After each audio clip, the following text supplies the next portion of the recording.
เพราะฉันเป็นของเธอ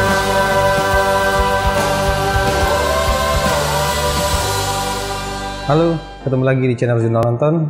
Wah, udah lama ya nggak ngupload video karena maklumlah sebagai karyawan kantoran kemarin di awal tahun agak sibuk gitu bikin laporan lah biasa.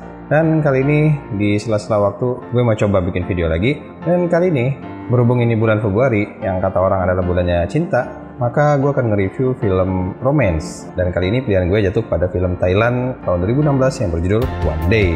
Video ini akan dibagi dalam dua bagian, seperti biasa, bagian yang non-spoiler bagi kamu yang belum nonton, dan bagian penjelasan yang berisi spoiler untuk kamu yang udah nonton.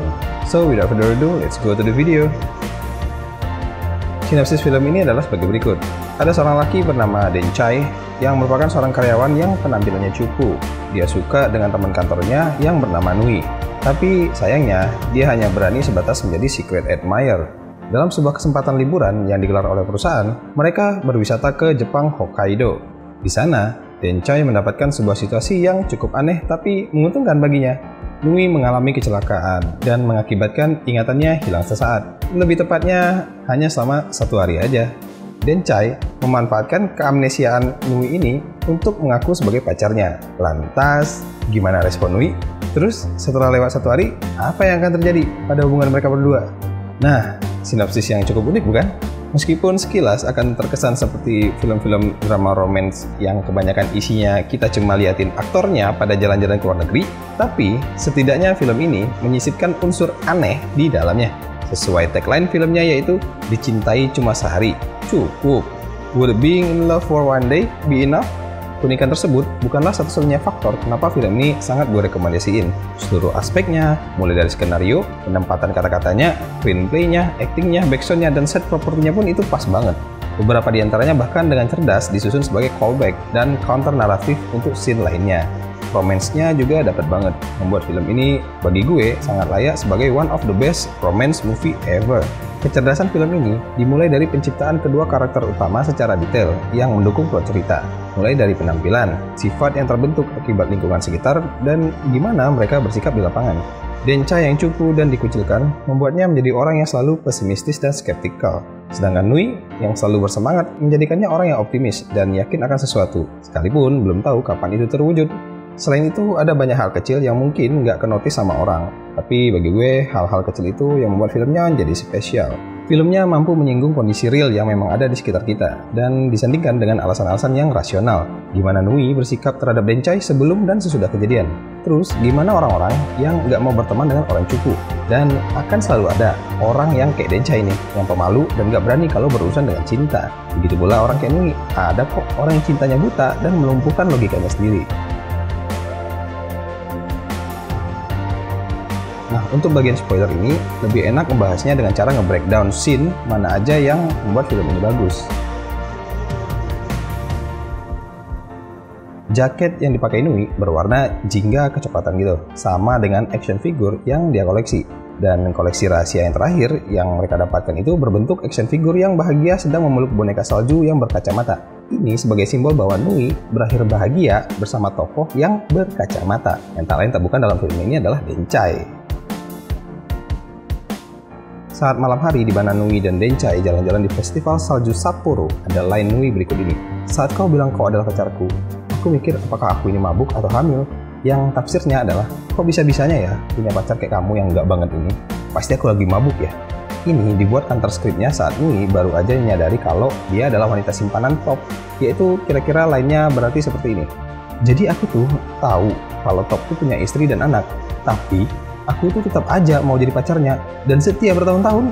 Sampai aku putus asa dan mau bunuh diri hanya karena pria beristri. Wah, segitu bodohnya aku. Pasti aku lagi mabuk ya. Kok mau aja jadi pelakor. Adegan di depan hotel tersebut punya pesan moral yang hendak disampaikan. Line Nui tersebut dengan jelas menegaskan bahwa kalau kamu orang yang waras, maka kamu nggak akan mau jadi simpanan orang lain meskipun kamu cinta dia. Dan sebaliknya, kalau kamu orang yang waras, maka kamu akan lebih memilih orang yang statusnya jelas-jelas single. Karena cinta aja nggak cukup untuk membawa hubungan terlarang ke arah yang baik. Masih ingat adegan PDKT si Den Chai ke Nui saat mereka nunggu badai di dalam stasiun? Saat lampu mati itu loh. Nah, di sana, Den Chai mengutarakan perasaan cintanya kepada Nui. dengan mengibaratkan seperti mendaki gunung Everest. Kita tahu perjalanan ke puncak gunung Everest bukanlah pendakian gampang, bahkan telah banyak menelan korban jiwa. Terus kenapa ya selalu ada aja orang yang nekat untuk mendaki gunung Everest? Apa mereka gila? Enggak, mereka itu bukan gila, tapi mereka itu cinta sama perasaan jika berhasil mencapai puncak gunung tertinggi itu. Mereka rela melakukan hal-hal nekat, bodoh, dan gak masuk akal demi mendapatkan cintanya. Begitu pula Dencai yang nekat berbohong untuk jadi pacar Nui. Dalam momen ini, cinta dapat berarti positif, yaitu memberikan keberanian bagi Dencai untuk mendekati Nui. Sedangkan di adegan lain, cinta dapat berarti negatif, yaitu karena cinta, si Nui jadi buta akan logika, hingga mau bertindak bodoh dengan mau aja jadi wanita simpanan. Ini adalah sebuah ironi dari apa arti cinta. Sesuai line Dencai, yaitu cinta dapat membuat orang-orang melakukan hal bodoh. Nah, cinta kamu berada di bodoh yang mana nih? Yang positif atau negatif? Saat mereka berdiri tepat di depan bangunan dari es balok itu, ada line Nui yang kira-kira maknanya begini. Sayang banget ya, capek-capek dibikin, tapi besoknya udah hancur meleleh. Bayangin gimana perasaan orang-orang yang bangunnya. Secara nggak sadar, ucapan tersebut menyindir Dencai, di mana sepanjang hari Dencai udah susah payah membangun kepercayaan dari Nui yang percaya bahwa dia adalah pacarnya, tapi besoknya dia udah nggak ingat lagi. Nui nggak akan ingat kalau Dencai adalah pacarnya, malah sebaliknya, ingatannya yang lama akan kembali, sehingga yang Nui tahu adalah Top lah yang pacarnya. Dan semua momen hari itu pun nggak akan teringat oleh Nui, dan besok semuanya buyar, hilang, nggak berbekas. Berasa ini adalah mimpi. Adegan di gereja itu sebenarnya bisa aja ditiadakan, karena meskipun nggak ada juga, ya nggak ngaruh juga ke plotnya. Lalu kenapa filmmakernya sengaja membuat adegan ini? Ini sengaja dibuat untuk memberikan counter naratif terhadap karakter Top. Hanya dalam hitungan jam, Dencai langsung berani ngajak Nui nikah. Ini berbanding terbalik dengan Top, yang udah 3 tahun bersama Nui, tapi masih belum berani untuk ngajaknya nikah. Dalam tanda kutip, menceraikan istrinya. Ini juga merupakan pertanda happy ending, di mana jika Nui memilih Dencai ketimbang Top, maka mereka pun akhirnya menikah. Bukan pacaran terus, nikahnya kapan? Yang setia akan kalah dengan yang melamar. Adegan ini sengaja dibuat untuk menghubungkan dua kondisi yang kembar tapi beda waktu, di mana mereka sama-sama dituntut untuk menjawab pertanyaan. Dan jawaban mereka sama-sama salah. Saat jalan-jalan di Sapporo, Dencai yang menjawab dan dilempari bola salju oleh Nui. Sebaliknya, saat di depan halaman hotel, Nui yang dilempar karena apa yang dia pikirkan itu salah semua. Nah, ini bagian paling menyenangkan untuk dibahas. Karena apa? Karena endingnya ambigu guys, membuat penonton penasaran apakah Nui ingat atau enggak. Kalau gue pribadi sih akan menjawab, iya, Nui ingat. Gak semua cerita itu harus dituang ke dalam adegan, karena dalam film, gak semua harus tersurat, melainkan lebih berkesan jika digambarkan secara tersirat. Nah, termasuk ending film ini udah perfect banget endingnya. Tersiratnya udah pas, kita sendiri yang harus pandai-pandai mengambil kesimpulan. Apa kesimpulannya? Ya, Nui itu samar-samar ingat apa kejadiannya.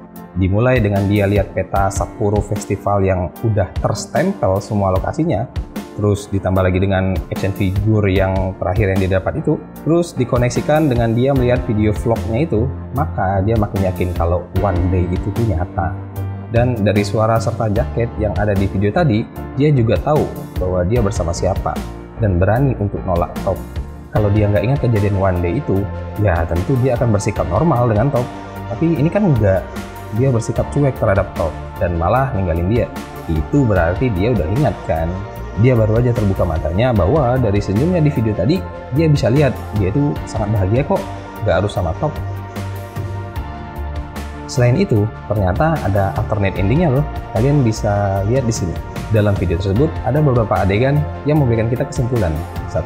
Menegaskan kalau Nui itu ingat dan dia ingin bertemu Dencai sekali lagi sebelum Dencai pergi. Jadi, Nui rela menunggu Dencai sampai malam karena dia pikir Dencai akan datang mengambil barang-barangnya. Lihat aja, adegan ending yang original di film kan masih siang tuh. Kedua, saat malam tiba, Nui berpura-pura ketinggalan barang demi untuk bisa berbarengan ke lift bersama Dencai. Scene ini merupakan kebalikan dari scene yang sama di dalam film, yaitu ketika Nui pura-pura ketinggalan barang di kamar hotelnya cuma untuk ngindarin berada dalam satu lift bersama Dencai. Ketiga, di lift saat Nui bilang terima kasih pada Dencai atas hari tersebut, sebenarnya dia mau bilang satu hari di Sapporo itu. Tapi Nui memilih untuk tidak straight ngomongin itu langsung, biar nggak canggung. Jadi Nui alihkanlah pembicaranya. Satu hari yang dia maksud adalah malam tahun baru itu, pura-puranya. Saat Dencai nasihati Nui di parkiran itu, Nui memilih untuk memberi kode aja kepada Dencai untuk memulai duluan. Mungkin karena Nui adalah cewek, jadi dia nggak mau berterus terang duluan. Dalam hati Nui, mungkin dia bergumam, "Come on bro, I give you a second chance dude. Jadi cowok yang peka dong, make a move." Hal ini sinkron dengan scene mereka di stasiun saat mati lampu, yang mana Nui yang pura-puranya memberikan kesempatan Dencai untuk PDKT ulang. Yang Dencai pakai minyak rambut itu dan ungkapin tentang Gunung Everest-nya. Jadi adegan alternate ending di lift ini adalah sebuah callback pada scene PDKT ulang tersebut. Film ini nunjukin kepada kita sosok Dencai yang benar-benar perfect dalam hal menjadi secret admirer. Ya, saking tulusnya cinta dia yang gak ngarepin balasan, dia pun sampai rela ngapus video klarifikasi Nui tersebut secara diam-diam saat Nui tidur. Itu adalah adegan yang sangat pas bagi gue, karena kepalang tanggung, ini anak cintanya tulus, ya sekalian aja jangan ngambil keuntungan dari video tersebut.